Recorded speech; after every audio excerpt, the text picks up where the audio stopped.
Hello বন্ধুরা, তো চলে এসেছি পার্ট 3 নিয়ে। এটাই লাস্ট পার্ট। তো তোমাদের সাথে শেয়ার করি, এখানে আমরা চলে এসেছি আরেকটা ভিউ পয়েন্টে। চলো তার আগে কিছু কি বিক্রি হচ্ছে তোমাদের সাথে ছোট্ট করে শেয়ার করে দিই। চলো এবারে চলে এসেছি, এটা হচ্ছে পাহাড়ের মধ্যে একটা ছোট্ট ড্যাম। সেই ড্যামটাকে আমরা দেখতে এসেছি, তোমাদেরকেও শেয়ার করি।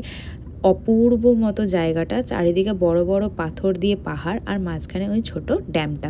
চলো তোমাদেরকে জলের সামনে দিয়ে দেখাই, তার আগে পাহাড়গুলো দেখিয়ে দিই। মানে দারুণ লাগছিল, জলটা পুরো কাচের মতো পরিষ্কার, খুব সুন্দর, কিন্তু এখানে নামা যায় না।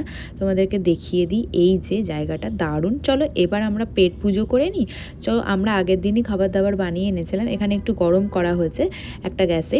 তো চলো চিকেনটা গরম করতে দেওয়া হয়ে গেছে। চলো আজকে আমাদের দুপুরের মেনু ছিল ফ্রাইড রাইস, চিকেন, স্যালাড আর মিষ্টি। চলো এবার আরেকটা ভিউ পয়েন্টে যাই। এই ভিউ পয়েন্টটা হচ্ছে একটা ঝর্ণা। তো ঝর্ণার কাছে চলে এসেছি, খুবই খাড়া খাড়া পাথরের মাঝখান দিয়ে হেঁটে তারপরে আসতে হয়, তাও অনেক কষ্টে চলে এসেছি। এই যে ঝর্ণাটা খুবই অপূর্ব।